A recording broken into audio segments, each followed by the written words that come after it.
আমি তো মনে করেন যে সিনেমা আগে দেখতাম অনেক বহুত সিনেমা, যে মাটির ঘর, মুঠো বাদ, বহুত ছবি দেখি মনে করেন 3-4 ছবি দেখতাম। কিন্তু এসে আসার পরে তো মনে করেন চলচ্চিত্র ছবি দেখা। আমার বাসায় চলচ্চিত্র উৎসব যে হয়, ধরেন যে ঢাকা শহরে আমরা যারা সিনেমা দেখতে যাই, মানে মিনিমাম 300 থেকে 400 টাকা টিকিট, আপ ডাউন খরচ করে দেখা গেছে প্রায় আমরা 400-500 টাকা একটা ছবির পিছিয়ে খরচ করে যায়।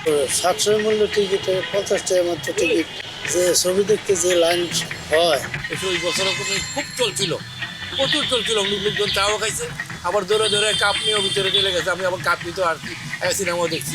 আমি এখানে জব করি, তো আমি আগে যাই, দেখা গেছে যে এক ছাত্র বলছে, মামা আপনি চাকরি করলে আগে যাবেন, আপনার লাইন ধরে আসেন। পরে আমিও লাইন যুক্ত করছি, অনেক ভালো লাগছে। অনেক সময় লাইন তুলে দেয় হলো ওই যে আমাদের রাজু চত্বরের কাছে, মিলন চত্বরের কাছে, ওইখান থেকে সিরিয়াল দিরা টিকিট নিয়ে তারপরে এসে ঢুকে হলে আমাদের টিএসি ওইটার 750 সিট ফিল আপ হয়ে যায়। অনেক সময় বাইরেও দাঁড়ায় থাকে। বলাকা সিনেমা হলের কথাই বলি, একটা সময় দেখা যায় মানুষ এমন পরিমাণ ভিড় করতো ছবি দেখার জন্য যে অনেক সময় বেলেট মারতে। সেই জায়গাটার থেকে আমি বলি যে ঢাকা বিশ্ববিদ্যালয় টিএসিতে মানুষ 1 ঘন্টা লাইন ধরে এবং দীর্ঘ লাইন। আমাদের এলাকায় সিনেমা ছিল না, হল ছিল না। আমার বাড়ি থেকে প্রায় 1 কিলোমিটার দূরে শুনছি যে বিচার আনছে রাত 12টা 12:30 বাজে। আমার তো বিচার দেখতেই হবে, আলো তখন ছবি ছিল বেদের বৈশিষ্ট্য। কীভাবে যাবো, একলা যাইতে ভয় পাই। ফাঁকা জায়গা, ফাঁকা, ভয়, প্রচুর ভয়, সবাই ভয় পায়, দিনে গেলেও ভয় পায়। আমি তো এমন দূর মারছি ওখান থেকে, এককে ধরে চলে গেছি যে বাড়ি বিচার আনছে ওই বাড়িতে। ওই বাড়ি সারা রাত বিচার দেখে তারপরে ভোরের সকালে চলে আসছি। অনেকে আমার জিজ্ঞাসা করছে যে কিরে তুই আসলি কীভাবে একলা। আমি করে আইসি, এমন দৌড় মারছি, কিরা আসলো, কিরা সাইটে রইলো না রইলো আমি দেখিনি। ছোটকালে যে ভাঙচুর ছবি দেখতে গেছি, আমি সাইকেল ছিলাম, আমার স্বাস্থ্য ভাই সাইকেল ছিল, আমার আগে 3টা সাইকেল, সব বন্ধু মিলে একসাথে যাইতেছে।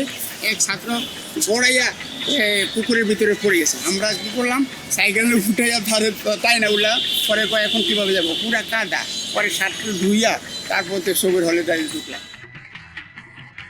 দেখা যায় যে স্কুল ফাঁকি দিয়া ছবি দেখার জন্য টাকা চাইতাম, মার কাছে চাইতাম, মা টাকা দিত, কিন্তু অনেক পিছিয়ে ঘোরা লাগতো মা একটা ছবি দেখো। সিনেমা হলে যাই কত ছবি দেখছি, একদিনে 2টা-3টা মুভি দেখছি। মারে বলতাম মা স্কুলে যাই, আমি যাই সিনেমা দেখতাম, খুব ভালো লাগতো।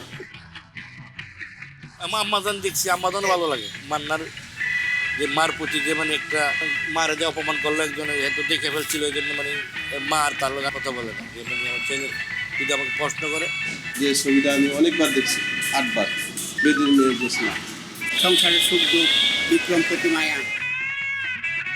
মোবাইলে দেখা যায় কিন্তু ওরকম মজা পাওয়া যায় না। হলে দেখা তো একটা আলাদা মজা, অনেক বড় পর্দায়। নায়িকারে হইলো বিলেনটা উঠে নিয়ে যেতেছে, নায়ক দূরে যেতেছে, বিলেন করে মারে, একাই দেখা যায় যে 20-25 জনের মারতেছে, তখন সবাই হুইজুই করে একসাথে। আর কি একটা মজা লাগে যে সবাই মিলে হলে 200-300 দর্শক থাকে, সবাই হুইজুই শুরু করে দেয় একসাথে। অনেক সময় আমরা বন্ধু সার্কেল 5-7 জন একসাথে যাই, এমন যে কাদের উপর দিয়ে উঠা যায় টিকিট কাটতাম। আমরা যেটা ছোটোকালে দেখছি যে ছবিগুলো, সেই ছবিগুলো তো এখন আর খুঁজে পাওয়া যায় না। আমরা তো জসিমের ছবি কখনো সিনেমা হলে গিয়ে দেখি না, যেটা এখানে সিনেমা হলে দেখতে পারবো। 21 বছর এসে বিয়ে করছি আমি। আমার ওয়াইফ কোনোদিন আমার বলেও নাই বিয়ের পরে যে আমি ছবি দেখতে যাবো।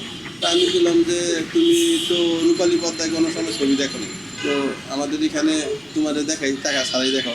দেখা যায় যে প্রতিবারে 2-1টা ছবি দেখে। প্রথমবার আনতে একটু কষ্ট হয়েছে, যেহেতু তার ছবির প্রতি অত একটা আগ্রহ নাই। এরপরে এখন ফেব্রুয়ারি মাস আসলেই আমাদের 2-1টা থেকে বলা শুরু করে যে কবে তোমার চলচ্চিত্র সংসদ ছবি দেখাবে। চলচ্চিত্র সংসদ মনে করেন যে পোস্টার, ব্যানার এবং গেট সাজানো, এই জিনিসটা খুব ভালো লাগে। মানে সব কিছুই মানে আনকমন তৈরি করে, নতুন এটা করছে, এটা কিন্তু পরের বছর আর করে না। পাট দিয়া একটা স্টেজ তৈরি করে ফেললো ওনারা, পাটের দড়ি রশি দিয়া। ছোটোবেলা আমরা এগুলো করতাম, আমরা হেড দিয়ে ঘর বানাইতাম, আমরা খেলতাম। স্কুলে থেকে আইসা মাঠের মধ্যে বাঁশ দিয়া ঘর বানাইতাম, স্টেজ করতাম। এই বয়সে আইসা দেখি যে না, ওনারাই মনে হয় যে ওগুলাই করতেছে। যেভাবে মনে করেন যে একটা জিনিস মানুষের চোখে পড়বে বা মানুষের তাড়াতাড়ি